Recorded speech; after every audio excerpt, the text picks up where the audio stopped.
Cuéntenme si hay alguna pregunta, duda que les haya surgido en el descanso.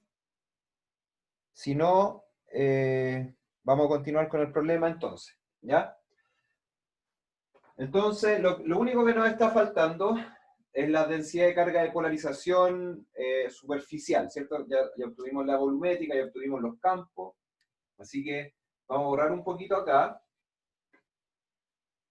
y voy a escribir un par de resultados previos que son útiles para encontrar el sigma L. Dijimos que para R mayor que A y menor que B, es decir, en el medio dieléctrico, teníamos que el campo eléctrico de R vale, o de R escalar mejor, estamos en un problema esféricamente simétrico, vale sigma L a cuadrado sobre epsilon 0 por R tongo sobre R cuadrado, ¿ya? Y para R mayor que B, teníamos que E de R es igual a sigma L. Este es con sin el epsilon 0, sin el 0, ¿ya? Y acá a cuadrado sobre epsilon 0 por R tongo sobre R cuadrado. Ya. Profe, ¿Sí? la diferencia de que uno esté con epsilon y el otro esté con epsilon 0 es porque el de radio mayor que B está en el vacío. Claro, tipo. Ay, Básicamente eso, porque lo que pasa es que, acuérdate que los campos eléctricos eh, obedecen a la ley de Gauss, ¿cierto? Entonces, ujú. yo puedo tener una carga Q acá y preguntarme cuánto vale el campo eléctrico, voy a hacer el Q más grande, ¿eh? Cuánto vale el campo eléctrico alrededor, ¿cierto? O lo que podría Sí, tener es lo que tenemos acá, por ejemplo, un medio dieléctrico neutro, ¿cierto? Eh, con un hueco en el medio y con una densidad de carga libre aquí repartida en su borde interior, tal que la carga total que hay ahí sea Q, ¿ya? Para efectos de la ley de Gauss, a la ley de Gauss no le interesa si la carga Q está justo aquí en el medio o está repartida en esta superficie o si encima de esta superficie hay un dieléctrico neutro, porque si el dieléctrico es neutro no me contribuye a la carga total, ¿cierto? Independiente de que dentro del dieléctrico yo pueda tener densidad de cargas superficiales, lo que sea, pero el punto es que como es neutro, todas esas densidades de carga, si bien existen, se cancelan entre sí para efectos de calcular la carga total. Pues entonces, el dieléctrico no me contribuye densidad de carga, o sea, no me contribuye carga total, ¿ya?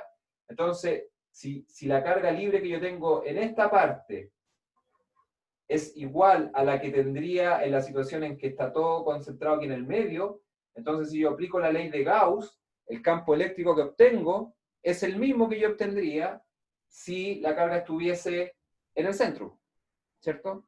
Por lo tanto, por eso, para R mayor que B, en el caso en que estamos en el vacío ya, es decir, ya dejamos al dieléctrico adentro de la esfera sobre la cual estoy calculando el campo, ahí el campo eléctrico se comporta muy parecido a la ley de Gauss, porque a la ley de Coulomb.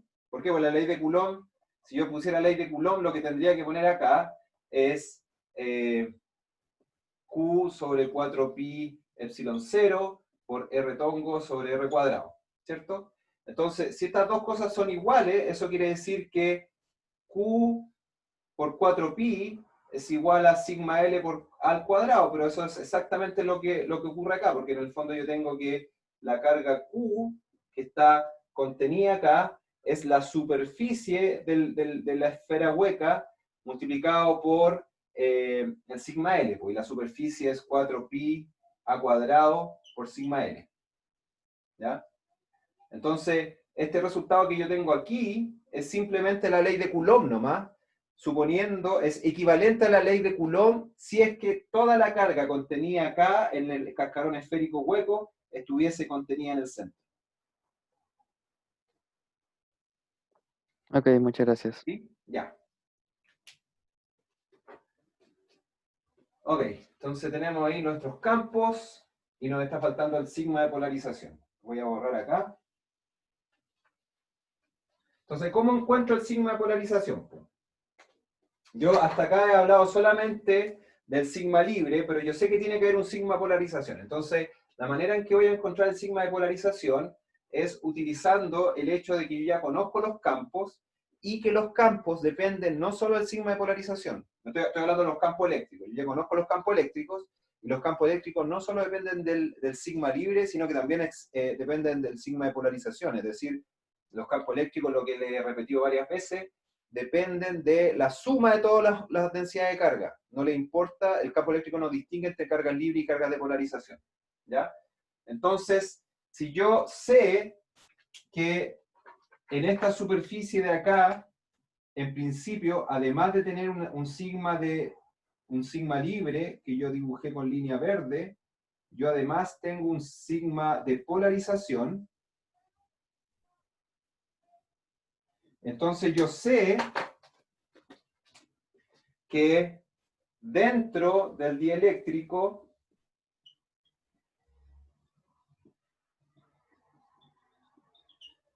voy a tener, si yo me dibujo una superficie de Gauss y aplico la ley de Gauss, lo que voy a tener es que la carga encerrada total por mi superficie de Gauss, que es la que estoy dibujando acá, con línea punteada, esta en base a mi superficie de Gauss, la carga total encerrada por esa superficie de Gauss va a ser igual a 4pi a cuadrado por las densidades de carga libre más la densidad de carga de polarización. Porque lo que tengo que considerar es la densidad de carga total. Entonces, densidad de carga de polarización más la densidad de carga libre. ¿Ya? Este es mi sigma total. Ok. Y eso es igual a la integral. Ah, bueno, cuando esto yo lo divido por epsilon 0, ¿cierto? Tengo que dividirlo por epsilon 0 para aplicar la ley de Gauss. Eso me da igual a la integral sobre la superficie de Gauss del campo punto ds. Y ya hemos visto que eso es igual a la parte escalar del campo eléctrico multiplicado por el área completa, que sería entonces, dentro del dieléctrico, este es el valor del campo, entonces me queda sigma L a cuadrado sobre epsilon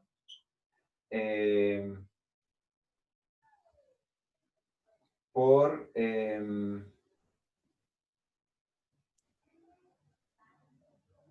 dividido por r cuadrado, Profe, ¿sí?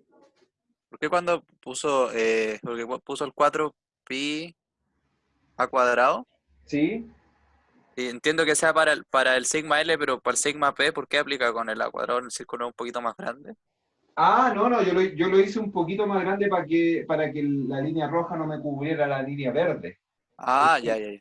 Estoy suponiendo que ambos sigmas están sobre la misma superficie. Ah, ya.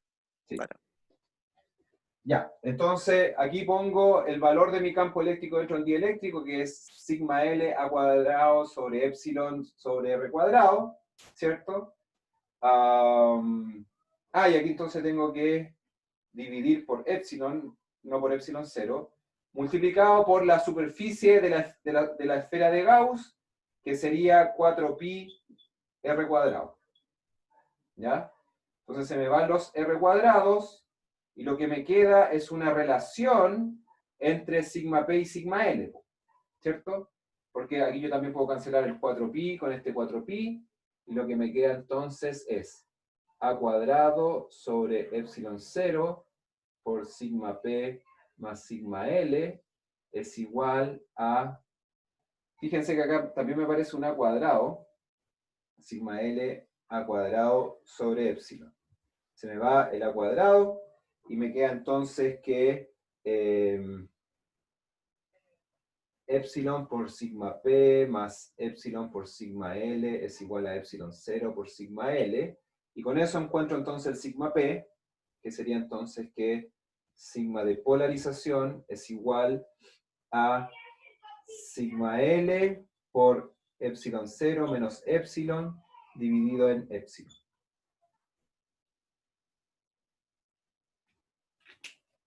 Y lo que me queda, chiquillo, es algo que al menos cualitativamente hace bastante sentido, porque ¿qué es lo que pasa? Imagínense que el sigma L fuese positivo, ¿ya? Eso quiere decir que yo voy a generar un campo eléctrico que va apuntando radialmente hacia afuera, ¿ya? Y ahora imaginémonos que este medio está hecho de moléculas que debido a la presencia del campo eléctrico se van a polarizar de modo tal que la parte positiva de estas moléculas se van a tender a mover hacia afuera, ¿cierto? Y la parte positiva se va a tender a mover hacia adentro. Entonces la disposición de mis moléculas va a ser con un signo menos para acá y con un signo menos apuntando hacia afuera, ¿ya? Si eso ocurre a todas las moléculas que hay alrededor, lo que voy a tener va a ser una concentración de la parte negativa de las moléculas justo sobre la superficie, y eso entonces naturalmente me va a generar una densidad de polarización superficial de carga, densidad de carga superficial de polarización, mejor dicho, negativa, ¿cierto? Y si ocurriera lo contrario, sería exactamente lo contrario, es decir, si el sigma L fuese negativo, el campo eléctrico iría hacia arriba, hacia adentro, en ese caso las moléculas se me polarizarían con el más hacia adentro y con el menos hacia afuera, y entonces generaría una densidad de carga de polarización positiva, ¿ya?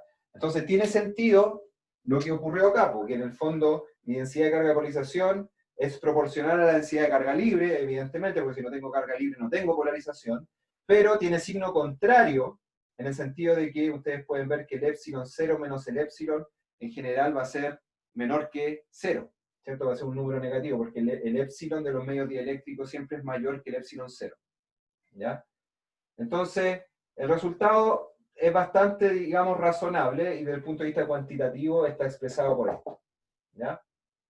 Entonces, lo último que me falta encontrar es cuánto sería la densidad de carga de polarización en la parte exterior de la esfera dieléctrica, ¿ya? Es decir, acá.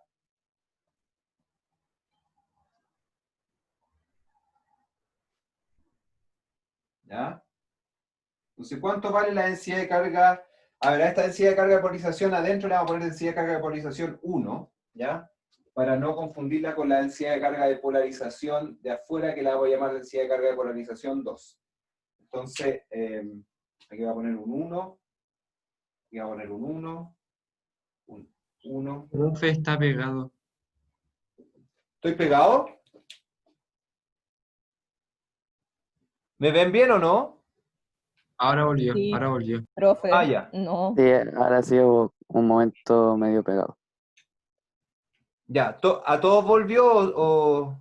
¿Sí? Ya, Sí, Ya. ya volvió, profe. ya. Ok.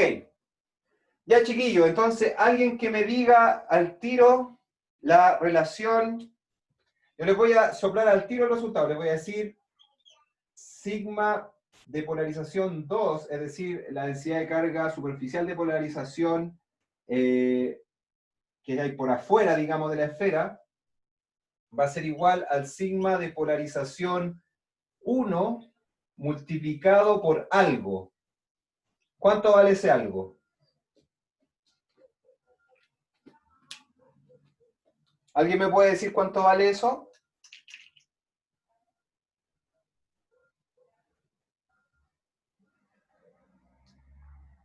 ¿Nadie se atreve a lanzarse? Es re simple. La suposición esencial acá es que nuestro dieléctrico es neutro, ¿ya?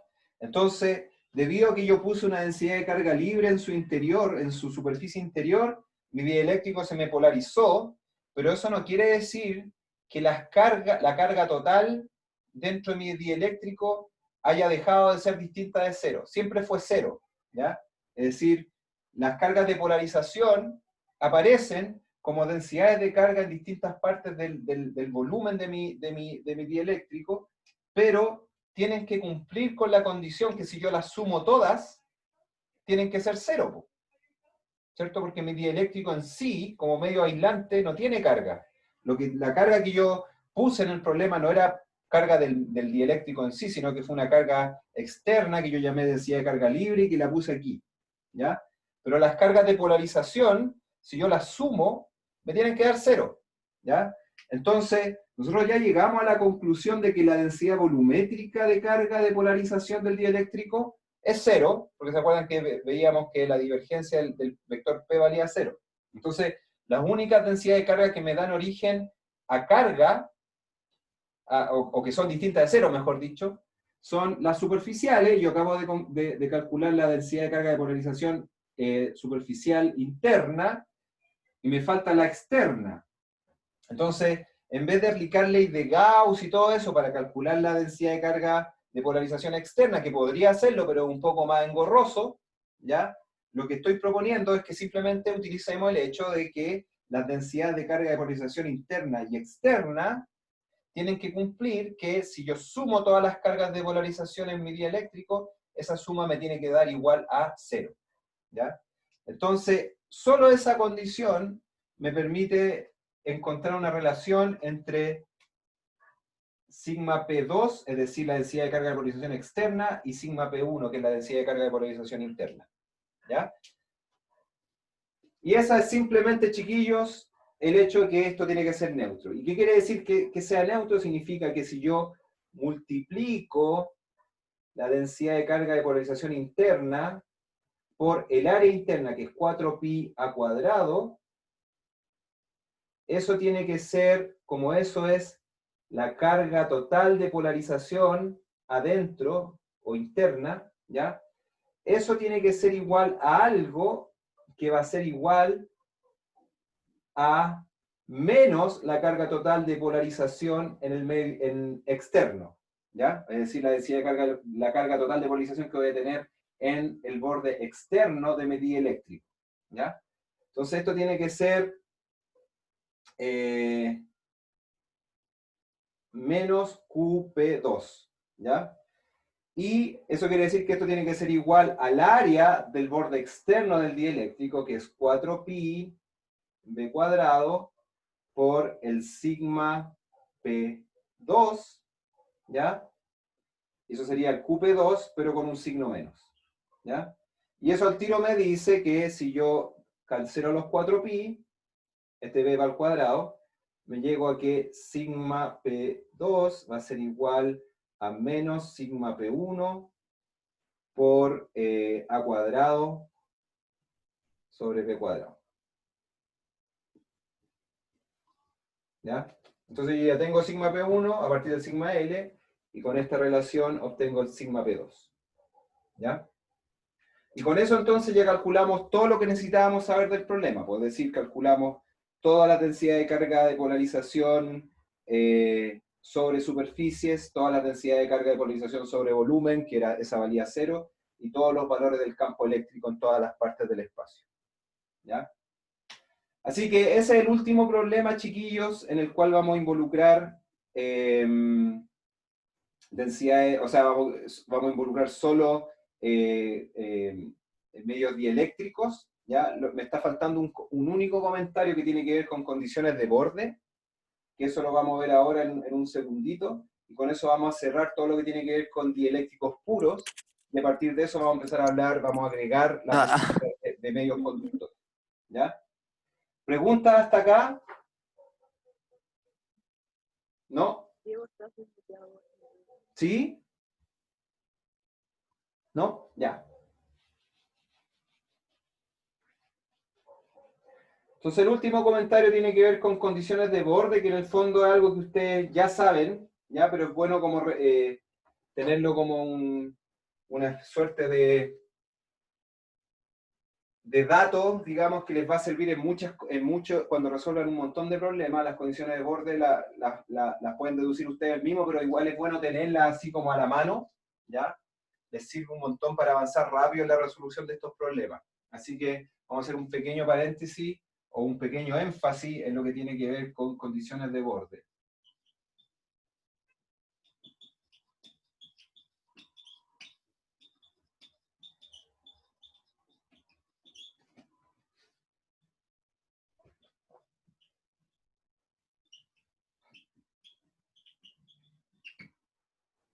Ya, condiciones de borde entre medios dieléctricos. Entonces imaginémonos, chiquillos, que tenemos un cierto medio dieléctrico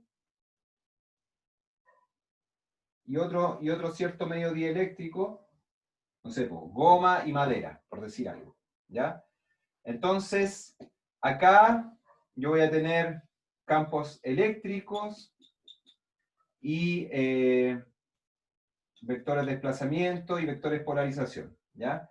Y acá voy a tener también campos eléctricos, vectores de desplazamiento y de polarización, ¿ya? Entonces, las condiciones de borde lo único que hacen es relacionarme el valor que tienen los campos eléctricos, desplazamiento y polarización entre el medio 1 y el medio 2, ¿ya? Entonces, para que se vea explícitamente que son medios distintos, este lo vamos a churar para acá, ¿cierto? Y el de abajo le vamos a poner unos puntitos. Simplemente para que denotar que son medios distintos. Ya. Ok, entonces, determinar condiciones de borde se puede hacer simplemente relacionando, por ejemplo, el campo eléctrico arriba con el campo eléctrico abajo, porque una vez que uno conoce el campo eléctrico, uno puede encontrar, sabiendo las constantes dieléctricas de los medios, uno puede encontrar el D y el P, ¿cierto? Entonces, lo primero que vamos a hacer es encontrar una relación entre el campo eléctrico arriba y abajo, y esa relación va a aplicar a las componentes tangenciales a la superficie, ¿ya? Entonces, primero vamos a hablar de las componentes tangenciales. Componentes tangenciales a la superficie de contacto entre el medio 1 y el medio 2, ¿ya? Entonces, ¿cómo encontramos esa relación entre componentes tangenciales? La vamos a encontrar utilizando el campo eléctrico, ¿ya? En el siguiente sentido, imagínense que yo tengo una cierta interfaz, un cierto límite entre el medio 1 y el medio 2, ¿ya? Y yo me voy a dibujar una pequeña curva cerrada, pero con una forma bien particular. Va a ser una curva que va a recorrer el borde entre el medio 1 y el medio 2 muy pegadito a la interfaz, es decir, nos vamos a ir como por acá. Voy a hacerlo con lápiz verde para que se vea más clarito. Entonces, esta va a ser mi curva, luego voy a pasar para el otro lado, y luego me voy a devolver. ¿Para qué estoy haciendo eso? Simplemente porque yo puedo encontrar una relación entre los campos que tengo arriba y abajo haciendo el siguiente cálculo. Puedo integrar sobre la curva cerrada el campo eléctrico punto dl, donde dl es un desplazamiento infinitesimalmente pequeño a lo largo de esta curva, pero que puede estar en cualquier punto de la curva, ¿ya? Entonces esto de acá sería mi dl.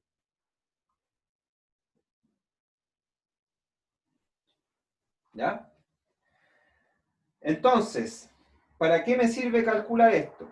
Me sirve calcularlo porque me permite, primero, llegar a un resultado numérico para este valor, que me va a permitir, dada la forma que tiene esta curva, me va a permitir encontrar una relación entre las componentes tangenciales del campo eléctrico arriba y abajo. ¿Cómo lo hago? Primero, utilizando un teorema que yo me imagino que ustedes ya vieron, que se llama teorema de Stokes, ¿ya? Que es el siguiente: la integral cerrada sobre una curva de un vector E.dl, ¿cierto? Me da igual a la integral sobre la superficie encerrada por esa curva de el rotor del campo eléctrico punto ds. ¿Ya? Entonces, si yo tengo, por ejemplo, una curva cerrada que la recorro en este sentido. Es decir, estas flechitas que tengo aquí son mis DLs, ¿ya? El teorema de Stokes me dice que esta integral de E.dl va a ser igual a la integral sobre la superficie, es decir, sobre toda esta superficie que está encerrada por la curva, del producto punto entre el rotor del campo eléctrico y el diferencial de superficie, que sería pequeños pedacitos de superficie, ¿cierto? Pero donde la dirección que yo le adjudico al vector de S está dada por la regla a la mano derecha, es decir, si yo recorro esto, la curva en este sentido, entonces mi dedo gordo me indica en qué dirección apunta el ds. En este caso, en el ejemplo que estoy poniendo en el pizarrón, mi ds tendría que apuntar hacia adentro. ¿Ya? Entonces esa sería la dirección de ese vector. ¿Ya? Ojo que el teorema de Stokes no depende de que esto sea un campo eléctrico, es decir, esto vale para cualquier campo vectorial que no tenga discontinuidades, que no sea como raro, cualquier campo de la naturaleza va a satisfacer este teorema. ¿Ya? Entonces, ¿cuál es la gracia de utilizar esto? La gracia que esto tiene es que yo sé que en electrostática lo primero que nosotros aprendimos fue que el campo eléctrico era un campo conservativo, ¿cierto? Y eso era lo que nos permitía calcular el potencial eléctrico, ¿ya? Entonces, al ser conservativo, uno sabía que el rotor del campo eléctrico valía 0, ¿ya? Y como el rotor del campo eléctrico en electroestática, que es lo que estamos viendo hasta aquí en el curso, vale 0, entonces esta integral vale 0, y por lo tanto la integral de esta curva vale 0, ¿ya? Entonces, ahora vámonos a la forma particular que tiene esta curva. Esta curva es una curva muy delgadita, ¿ya? Pero muy larga, ¿ya? Es decir, este largo igual es chiquitito, digamos, porque estamos pescando un pedazo chiquitito de los dos dieléctricos, pero el punto es que esta distancia entre este punto y este es mucho menor, es muchísimo menor que este largo, ¿ya? Entonces, cuando yo hago estas integrales, esta parte de la curva, esta y esta, no me van a contribuir al valor de la integral de curva en comparación con la contribución que hacen la parte de arriba y la parte de abajo de la curva.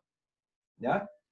Entonces, eso me permite encontrar que la parte de arriba de la integral va a ser igual si yo defino que mi eje X apunta en esta dirección.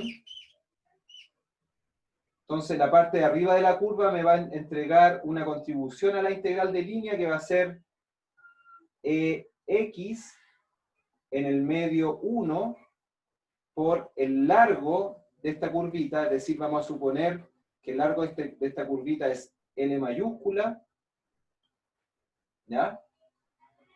Y la parte de abajo de la curva me va a contribuir un valor igual a menos la componente X del campo eléctrico abajo de la interfaz entre los dos medios, es decir, en el medio 2, multiplicado por L. ¿Ya? ¿Por qué esto lleva un menos? Porque el de L va así, ¿cierto? Entonces en la parte de abajo el de L va hacia la izquierda, pero el EX me da... ¿Sí? El EX me da el valor del campo eléctrico. Sí, está un poco pegado. Ah. ¿Se despegó ahora? Sí, ¿Sí? Yo creo que no. pero sale que su banda de red es...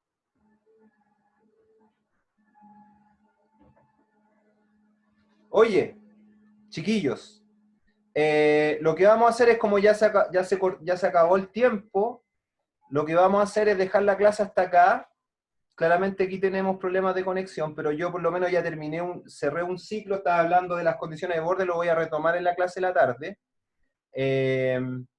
Así que dejémoslo hasta ahí nomás, ¿ya? Porque claramente tengo un problema, yo voy a ver cómo lo soluciono, ¿ya? Así que dejémoslo hasta acá, vamos a perder como 3 minutitos de clase, no importa, yo creo que no nos compliquemos con eso. Así que parémoslo acá, los que